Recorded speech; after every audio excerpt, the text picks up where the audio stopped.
This episode is brought to you by IXL. We are knee-deep in spring and extracurricular activities. Our Monday nights have 7 different practices to get our children to. It's crazy, and it's really important in our home that we stay on top of the academics as well, and that's where IXL comes into play. I was first introduced to IXL when my oldest was in elementary school, and now all of the kids in my home use it. The best part is they think that it's a game, and they think it counts as screen time, which I'm absolutely not correcting. IXL covers reading, writing, math, and science, and more pre-K through 12th grade. Marley is about to have her kindergarten screening next week, and I feel very confident due to her use of IXL. It adapts to your child's level so that they're always working at the right pace. Kids get instant feedback and clear explanations, and as a parent, you can easily track their progress. And it's widely used in schools too. IXL is used in 96 of the top 100 school districts in the U.S. Make an impact on your child's learning and get IXL now. The Behavior Blueprint listeners can get an exclusive 20% off IXL membership when they sign up today at IXL.com/behavior. Visit IXL.com/behavior to get the most effective learning program out there at the best price. Is bedtime a battle in your house? Constant delay tactics, one more hug, one more drink, in and out of their room 400 times, nighttime wakings up at 4 a.m., all of these things that are slowly driving you to the brink of insanity? This week's episode is for you. Today on the Behavior Blueprint, we're talking all things sleep, specifically the behavior surrounding sleep. Let's get into it.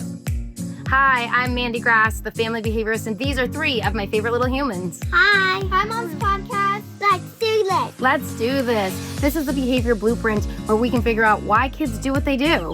Is that why parents yell sometimes? Sometimes, because parenthood is messy, behavior is complex, but with the right blueprint, we can figure it out together. Yeah!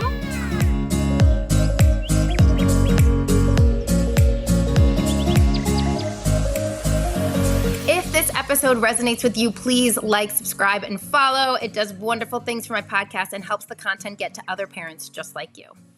Okay, we are talking sleep today. Now, if you are a parent of any age child, including a newborn, you have dealt with sleep battles to some capacity.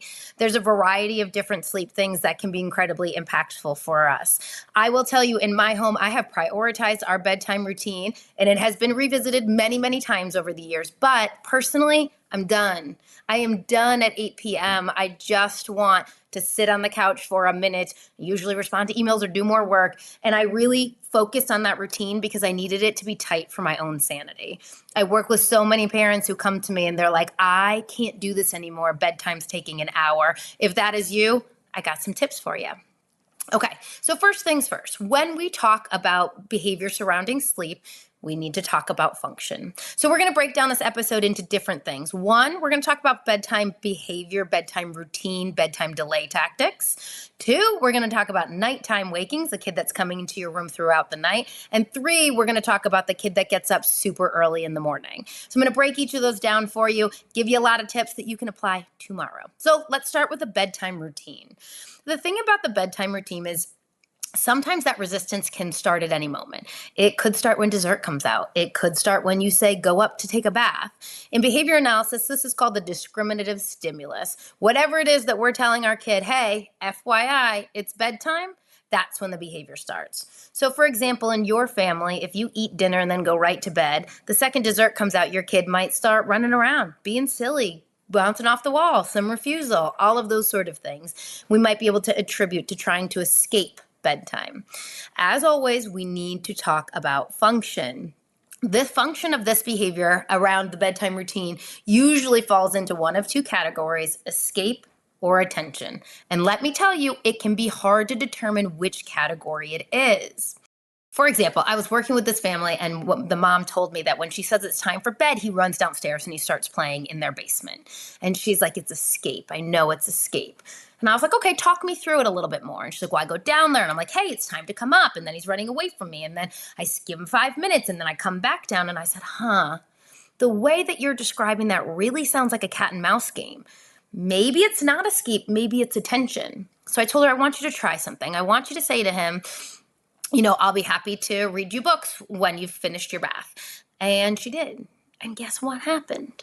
He came upstairs within a few minutes. Now, here's the thing.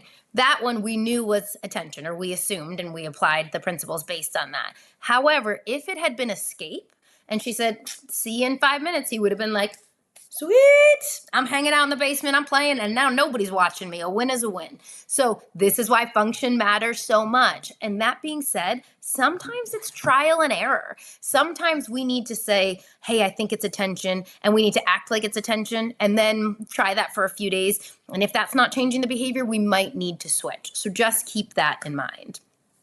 Another thing about the bedtime routine is having a consistent routine, having clear expectations, and sometimes, especially for younger kids, probably about 7 or younger, you might want to consider something called a social story. So we, of course, have used this in my home. We had a lot of trouble in my home with the transition from bath to like jammies and brushing teeth. There was lots of struggle snuggling, lots of naked giggles, lots of like booty slapping and running around. Listen, and I love good fun, but like I said, at the end of the day, I'm a little bit tapped. So I wrote a social story for my girls, and the social story was it's a social narrative, and it just explained sort of what was happening. And for them, it said, I need to get dressed when the bath is done. Mommy's going to set a timer for 5 minutes. If I'm able to get my jammies and get back into the bathroom before the timer goes off, I can earn, I believe what they earned was an audiobook. I mean, a win is a win. My kids were so incredibly motivated by this. I also paired it with a visual timer. If you're watching this, you can see I'm going to show you. This is my favorite timer. It's free in the App Store. It's called Visual Countdown Timer, and it creates a picture. Please check it out. It's free. It is my most widely used app. The girls and I have a song for it. It goes, what's it gonna be? What's it gonna be? What's that timer gonna be? But it helps little kids, especially who have no concept of time. So they start to realize that as more of the picture is revealed, less time is left, those sort of things. So I implemented this with my girls, a couple key things. I previewed the expectation. I set a realistic expectation. In their social story, I said, Mom's going to give us 5 minutes, but when she tested this, we could do it in 2. So realistic expectation, 5 minutes, and reinforcement. If we're able to do this, we can listen to an audiobook. And I tell you, an audiobook is the best reinforcement. I mean, I don't even have to be there. So we implemented this. That behavior changed like immediately because the girls were so motivated. So that was really helpful. You might need to do this for different parts of your routine. It depends. One thing that we can do, for example, if you say, hey, it's bath time and you're off to the races and your kid's escaping or avoiding, whatever that might look like, you can consider switching your routine up. Maybe you do bath right after school. Maybe you do, at a different time. That being said, that is a proactive strategy. However, the likelihood is that it'll shift to a different part of the routine, so a different discriminative stimulus. So when you say, hey, it's time to go, when you say, hey, let's get jammies, whatever that might look like, it might shift. So just keep that in mind. Okay, so another question that I get a lot is like, our routine is no problem, but then I say, hey, it's lights out, and they're like, no, wait a sec, I didn't eat enough, I need a water, I need a snack, I need a snuggle. Or even worse, you walk out of the room and every 5 minutes you hear that, I need my water, where's my stuffed animal? That can drive me bonkers. I don't know about you guys. What I suggest if you have a child that this happens to is proactively building that in. So remember, that is absolutely attention seeking. I suppose there could be access. Maybe they really want the water, but it's more likely attention seeking if they're like, I want the water, but now I want a hug, but now I need a stuffed animal. So my advice is when you write your bedtime social story, or even if you're just previewing it with your kids, or even if your kid is older, proactively building that in. So you've done the bath, you've done the teeth, you've done the jammies, you've done the hair, you've done the book. Instead of being like, okay, lights out, it's like, I'm going to set a timer for 5 minutes and we can snuggle, or we can line up your stuffed animals, we can get water. This is your time. The reason I want you to do that is because we don't want to negate attention seeking. We want to be like, you want my attention. So we want to say, hey, guess what? My attention is available. It is available right now. I'm right here. How amazing. And again, build in a proactive step for some of those escape functions. So like you want if your bedtime snack is okay in your family, great. This is the time to do it. Put some parameters around that. Now, it's time for you to leave the room. How many of you are like, okay, get to the point, what do I do next? There are 3 approaches to leaving the room. 1, cold turkey. I'm out of here, I'm closing the door, I'll see you in the morning. 2, incrementally moving yourself. So like I was sitting on the bed and laying with her, and now I'm gonna sit on the edge of the bed, now I'm gonna sit on the foot of the bed, now I'm gonna sit by the door.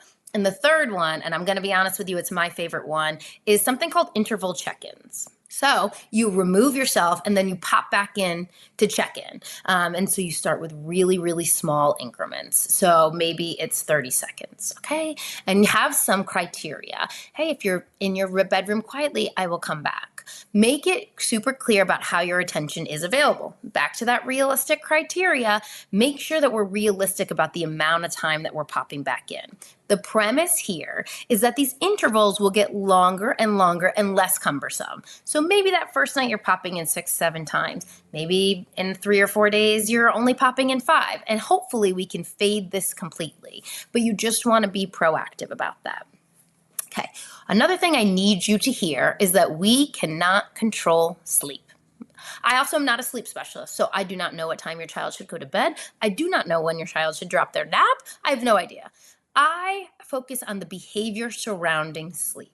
So I'm not here, I can't tell you if they're overtired or not. I can tell you what their behavior is, that they need attention. I can tell you that their behavior is that they want to escape bedtime. All of those sort of things. When it comes to sleep behavior, we cannot control when a child literally falls asleep. So what we can do is talk about the conditions around that. In my home, the expectations for my girls were that they needed to be in their room quietly. I'll be honest with you, I posted a video about this a couple of years. I recorded their monitor. My 2 girls share a room and they would hang out for 10, 15 minutes and talk and read books and turn their light off and go to bed. Now, this needs to be monitored. It depends on what kind of child you have. Some kids, if they're partying till 2 a.m., that might not work for your home. But in my home, the expectation was that you stay in your room quietly. There's a couple of things available to them. Maybe it's a Tony box, maybe it's a book. So really focusing on you don't need to go to sleep, but you do need to be in your room quietly. And again, kind of monitoring that. Another thing that we're going to talk about with each step of this along the way is reinforcement. So it really depends on what your battle is. If your battle is going to bed, you're going to want to reinforce bedtime behavior. If your battle is nighttime wakings, we might reinforce that. If your battle is staying in bed till the right time in the morning, we might reinforce that. Now, I know a couple of you listening to me being like, all 3 of those are my battle. Here's the thing. We have to pick one to start with. And my advice to you, if you're struggling with all 3, or if you're struggling with bedtime and nighttime wakings, my advice is start with bedtime. We have to teach the skill of self-soothing. We have to, the biggest focus, if you're laying with your kid to go to bed, and if you're comfortable with that, great, rock on. But if you're a parent who's like, I can't keep laying with him, it's too much, then we really want to start working on that independence within that falling asleep. The rationale here being, if you are laying with your child to fall asleep, and they wake up in the middle of the night, they don't have the skills to get them back to sleep. So if you focus on going to bed and you focus on the skill of falling asleep, when they wake up in the middle of the night, they have the skills to get themselves back to sleep. So that's something to consider. So, all right, we've worked on the bedtime. In my home, it was chocolate milk. So even right now, we had a little regression with Marley. She's 4. And so we're back to chocolate milk for smooth nighttime routines. So it's for, following her routine, for staying in her room. To be completely honest, we're working on not crying, but we don't say not crying, we positively frame. So we say for using our words and having a calm bedtime. Calm's also not well defined. Listen, do as I say, not as I do. So she earns chocolate milk in the morning if her nighttime routine follows suit, okay? She does not wake up in the middle of the night, so that works for us. So that's where I would start with you. One of the things I want to say to you is when you implement this, if you have a kid that's come out 50 times or whatever that might look like, you're going to have something called an extinction burst, where this is going to get worse before it gets better, okay? When you're implementing this, we are building in proactively. We are checking on them. When we go in and check on them, we're going to say, I love you very much. You're safe. I'll see you in the morning. Something along those lines. One sentence. That's it. If your child comes out, I want you to walk them back in and say, I love you very much. You're safe. I'll see you in the morning. Minimal vocals. Try not to get riled up. Try to be as consistent as possible. One other solution to the kid that comes out multiple times a night, and I just worked with a family on this, is something called a DRL, which is differential reinforcement of low rates of behavior.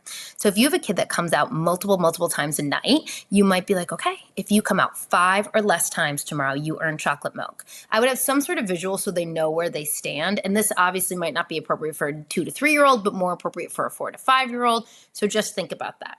Regardless, you put a bedtime routine in place, you have reinforcement in place, and you are changing how you are responding, the behavior is going to get worse before it gets better. I've worked with many families about this, and I say to them, you are not allowed to talk to me for 5 days.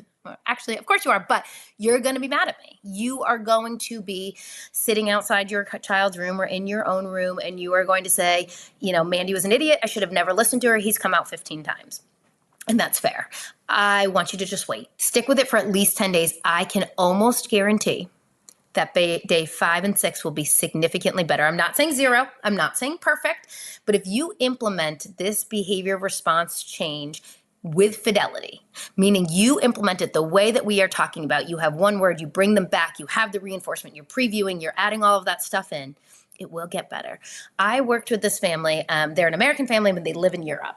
And they were going on a European 6-week summer vacation in 10 days. And I met with this mom and I was like, listen, I don't know if you want to start this yet. This is going to be tough. This is, it's going to take a couple days. And she was like, no, we're starting it. We need to. I was like, okay.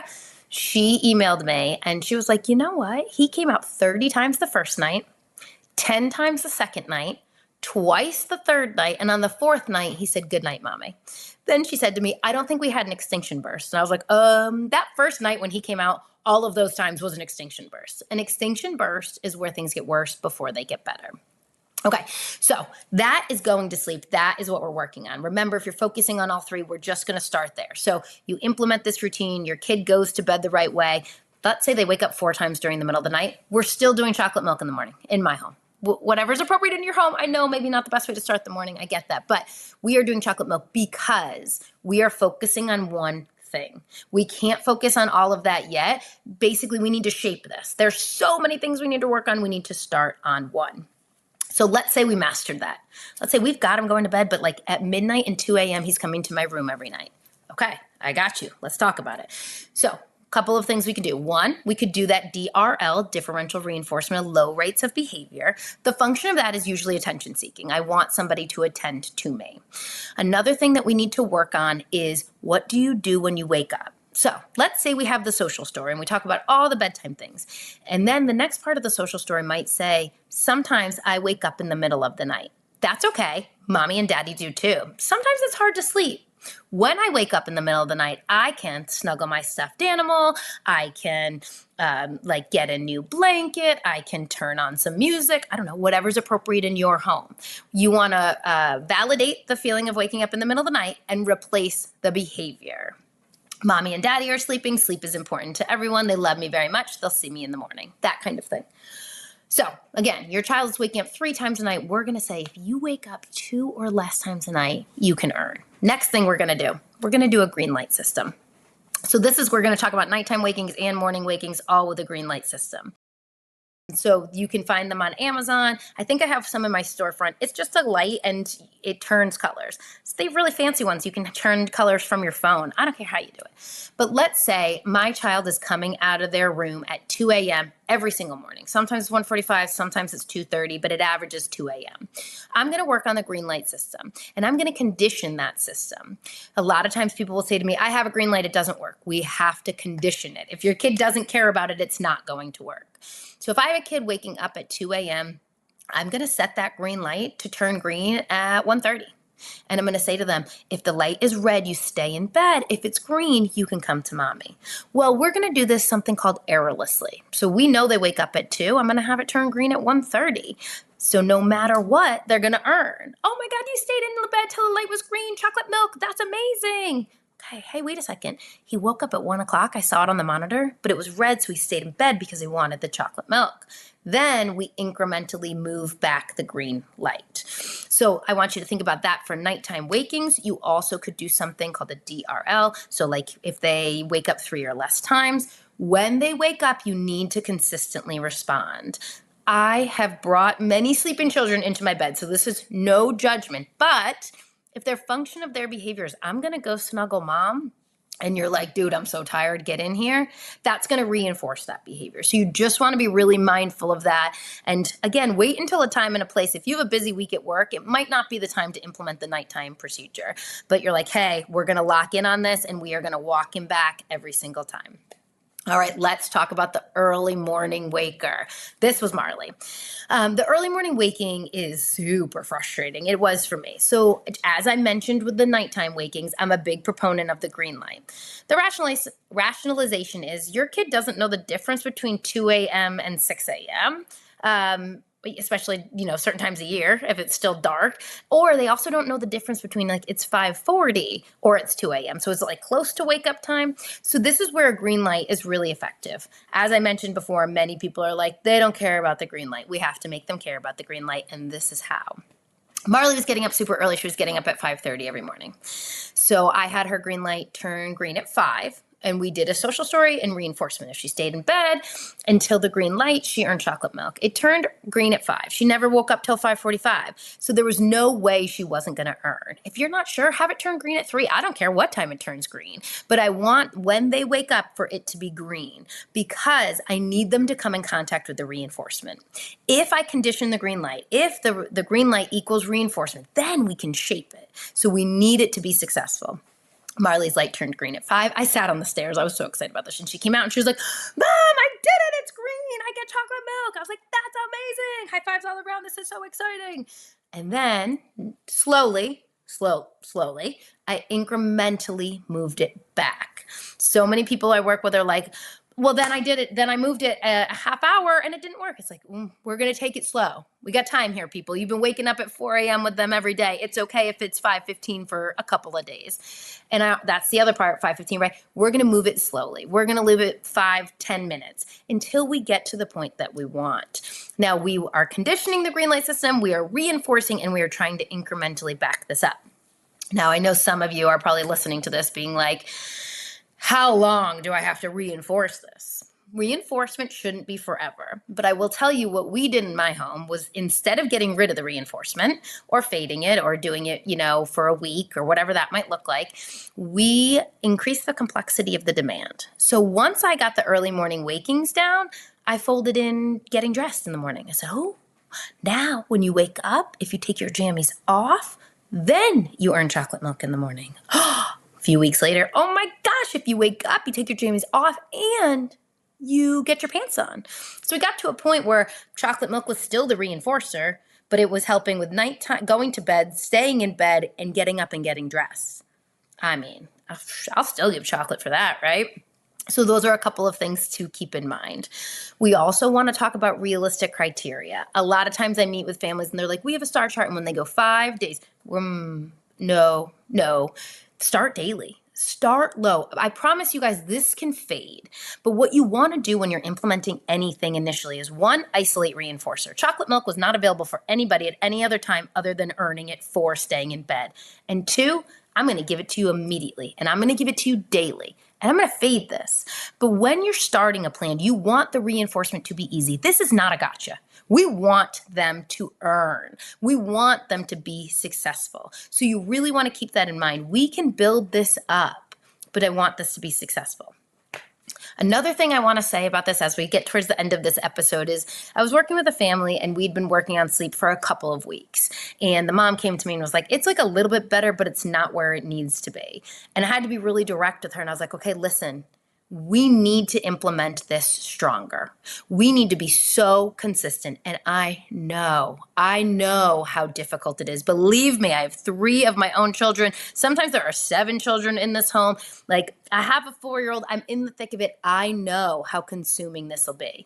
So if it's not a good time to start this, don't start it. If you're going to go on vacation in a week, wait till you get back.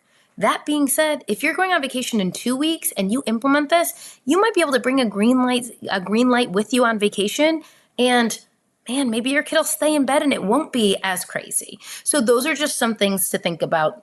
I absolutely want to validate that this is a lot of work, but you're going to want to take it incrementally. Start where they're at, reinforce social stories, proactive things, all of that. I know you can do it. Just figure out where the starting point is. Okay. I just spewed so much information at you. A couple of things I want to make sure I'm super clear about. I am not a sleep specialist. I am purely talking about the behavior surrounding sleep, avoidance, attention, all of those sort of things. You want to be super mindful of the function. You want to consider proactive measures, and you want to consider reinforcement. This is not just for little kids. I worked with a woman with a teen who would come into her bed, and we implemented dollars on his green light debit card, and we incrementally moved it back. I have done this with so many families. I promise you, this is one of my favorite behaviors because one, there's so many opportunities to practice literally every day. And two, it is a behavior that can change really quickly if you implement a strong plan. If you have any other questions about this, please feel free to check me out on Instagram at The Family Behaviorist. You can shoot me a DM. Please ask me your behavior-specific questions. Your sleep-specific questions. I love talking about all things behavior, and I know that there are sometimes some nuances. We didn't even touch on room sharing, different bedtimes, all of that sort of stuff. So we'll have to do a sleep series part 2. If this information has resonated with you, or you have a friend, sister-in-law, cousin, neighbor who is struggling with their child's sleep, please send them this episode.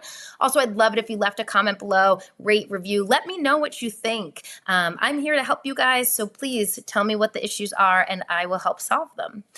But all right, that's it for today's episode of the Behavior Blueprint, all things sleep. I hope to see you guys back next week. If this podcast has helped you even a little bit, leaving a review is one of the biggest ways that you can help me. It helps other parents find the show, and honestly, it helps me know what's landing for you. You can do it right now while you're listening. I would really appreciate it. For information on topics like this and many more, come back to this podcast, The Behavior Blueprint Weekly, and you can always check out my content on Instagram and TikTok at The Family Behaviorist. Thanks so much.